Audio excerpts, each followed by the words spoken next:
Chikungunya resurgence. Most of us think of global health threats in terms of influenza or new, unknown pathogens.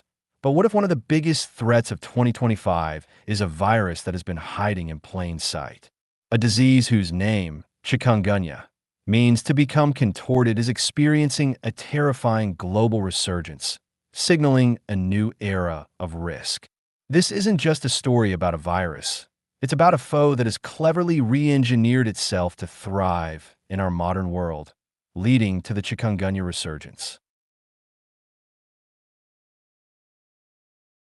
The perfected intruder. To understand this crisis, we must first understand the virus itself, and it's more than just a simple pathogen. Think of it as a microscopic burglar that has spent decades learning the locks on a very specific type of door. Now, this perfected intruder has crafted a master key, allowing it to unlock new territories and new hosts with terrifying efficiency.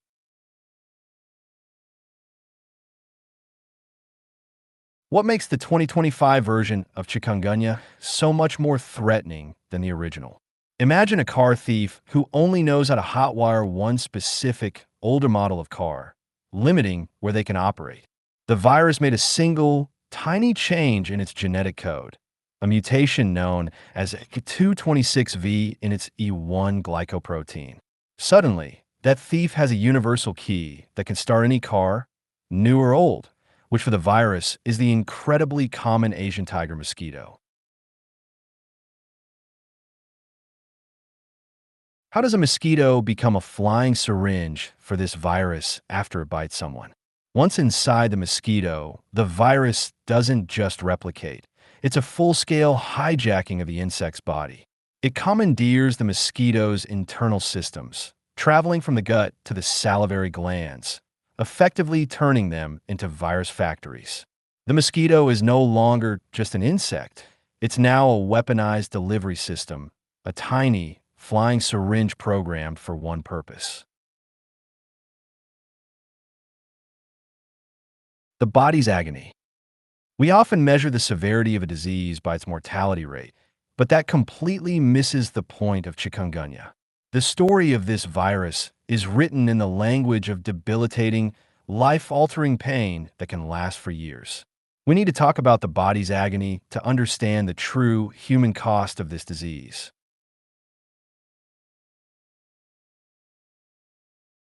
Why is the joint pain from chikungunya famously so severe and immobilizing?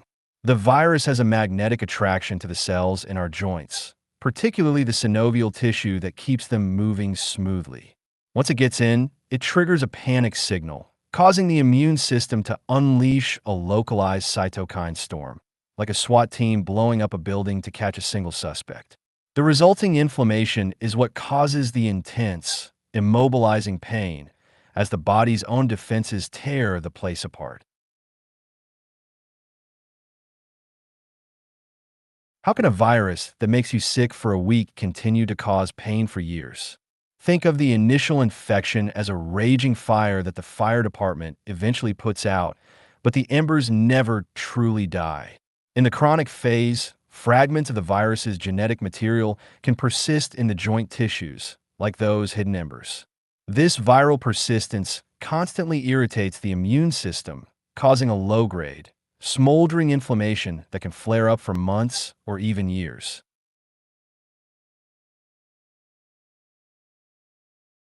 Is the virus still physically present in these chronic cases, or is it just the echo of the damage it caused?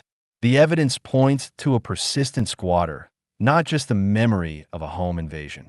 In many chronic cases, fragments of the virus's genetic material, its RNA, can be found hiding in the joint tissues for months or years. This isn't just a scar. It's a low-grade, smoldering fire that the immune system can't quite extinguish, causing continuous inflammation and pain. A modern plague's journey. The story of chikungunya's spread isn't just about a virus. It's about how our modern world has rolled out the red carpet for it. Globalization, climate change, and urbanization have become unintentional accomplices in its journey. This is the story of a modern plague's journey, a tale of how our greatest strengths have created a critical vulnerability.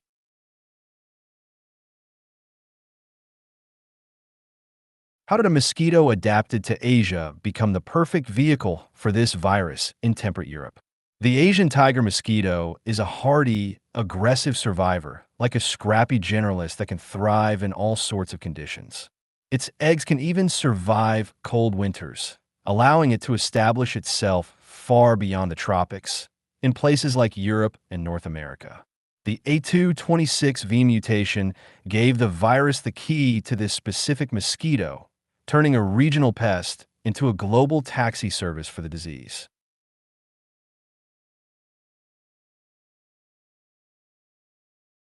The outbreaks are described as a perfect storm. What does that mean in a practical sense? It's a perfect storm where each element amplifies the others, creating a feedback loop of transmission. A heat wave caused by climate change shortens the time a mosquito needs to become infectious, while a drought forces people to store water in open containers, creating mosquito nurseries. An infected person then travels on a plane, carrying the virus to a new city that is now perfectly primed for an outbreak. Are you saying modern cities are accidentally building ideal homes for these mosquitoes? They are, in a sense, creating the perfect urban incubators without realizing it. The urban heat island effect keeps cities warmer, accelerating mosquito development, while poverty and inadequate sanitation lead to more water storage and waste. These socioeconomic factors mean that a city's most vulnerable neighborhoods effectively become five-star resorts for mosquitoes, fueling rapid transmission. The human counterattack. For decades, humanity has been on the back foot, reacting to this virus's relentless advance. But now, the story is changing as science mounts a sophisticated and powerful counteroffensive. This is the human counterattack, a high-stakes scientific race to build a shield against a rapidly adapting foe.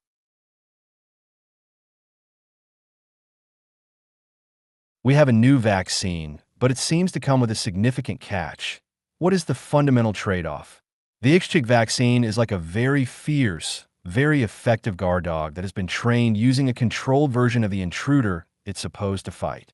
It provides strong, lasting protection, but because it's a live-attenuated vaccine, it can sometimes be a bit too realistic in its training. For a small number of people, the guard dog might nip them, causing symptoms like joint pain that mimic a mild form of the actual disease. How does this vaccine's design compare to the mRNA vaccines we are all now familiar with? The live virus approach of IXCHIQ is like showing your immune system a disarmed but still intact version of the actual intruder, teaching it to recognize the real threat. In contrast, the mRNA vaccines are like giving your body the blueprint for just one part of the intruder, like its uniform or a single tool it carries. Both methods teach the body to recognize the enemy, but one uses the whole villain while the other uses just a mugshot.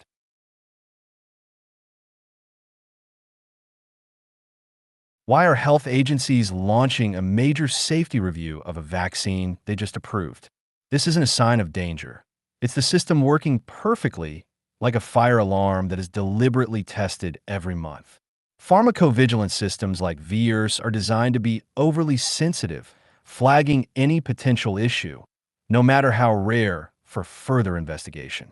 The 2025 Safety Review is simply the experts carefully checking a faint signal to ensure the alarm is calibrated correctly and public trust is maintained. If a vaccine exists, why is it so difficult to deploy to stop these outbreaks? Having a vaccine is like having a state-of-the-art fire engine, but that doesn't help if the fires are starting in thousands of different places at once across a vast, disconnected landscape. The challenge is outbreak-driven demand, where interest is high during a crisis but fades between them, making production a gamble for manufacturers. Furthermore, ensuring this fire engine can reach the poorest, most remote villages is a massive logistical and equity challenge. the war on truth. As if fighting a biological virus wasn't hard enough, public health officials are now fighting a second, parallel contagion. This is the war on truth, where misinformation and disinformation spread faster than a mosquito can fly. This infodemic actively undermines the trust and cooperation needed to control the real-world outbreak.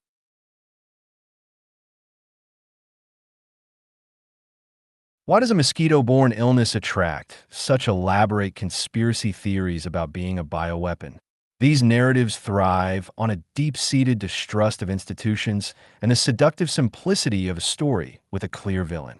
A complex, natural event is reframed as a deliberate act of malice, a bioweapon, because it provides a target for anger and fear. It's more emotionally satisfying to blame a secret cabal than to confront the messy, complicated reality of nature, climate, and global inequality. How do you effectively fight a lie that spreads faster than the virus itself? You can't fight a lie by simply stating the fact. You have to vaccinate people against the lie before it takes hold. Pre-bunking is like showing someone a magician's tricks before the show. So when they see the illusion, they recognize the technique and aren't fooled. It works by exposing the manipulative tactics behind the misinformation, making people resilient to future deception. What does a One Health approach to fighting chikungunya actually look like on the ground? A One Health approach recognizes that you can't protect people without also managing the environment and the animals we share it with. In a city, this means integrated vector management, where waste management teams eliminate breeding sites, urban planners design healthier spaces, and doctors are linked to entomologists tracking mosquito populations. It's a coordinated symphony of action, not just a single instrument playing alone. In this complex battle, who are the most critical soldiers on the front lines? The scientists and vaccine developers are indispensable, but they're like the weapons designers building the tools for war. The most critical soldiers on the front lines are the trusted local leaders and community health workers on the ground. They're the ones who can build the trust needed to drain the standing water, to get people to a clinic, and to counter the misinformation spreading through the community. What is the single most important lesson the 2025 outbreaks are teaching us? The single, screaming lesson is that our global health is inextricably linked to climate change and social equity. This virus is not just a biological problem. It is a symptom of a planet under stress and a global society with deep inequalities. Until we address those root causes, we are just swatting mosquitoes while the swamp continues to grow. Looking forward, what is the next frontier in our battle against these emerging viruses? We are absolutely in a perpetual arms race, but the nature of that race is changing. The future is about proactive surveillance and platform technologies like mRNA vaccines that allow us to rapidly design and deploy countermeasures as soon as a new threat emerges. It's about building a global immune system, one that can detect and neutralize a threat before it becomes a pandemic. What gives you a sense of hope when you see a complex global crisis like this unfold? My hope comes from the sheer ingenuity and collaborative spirit that emerges in a crisis. The development of multiple vaccine platforms in record time is a testament to scientific brilliance. But even more, it's the resilience of communities and the dedication of local healthcare workers who, despite all the challenges, continue to fight on the front lines to protect the people they serve.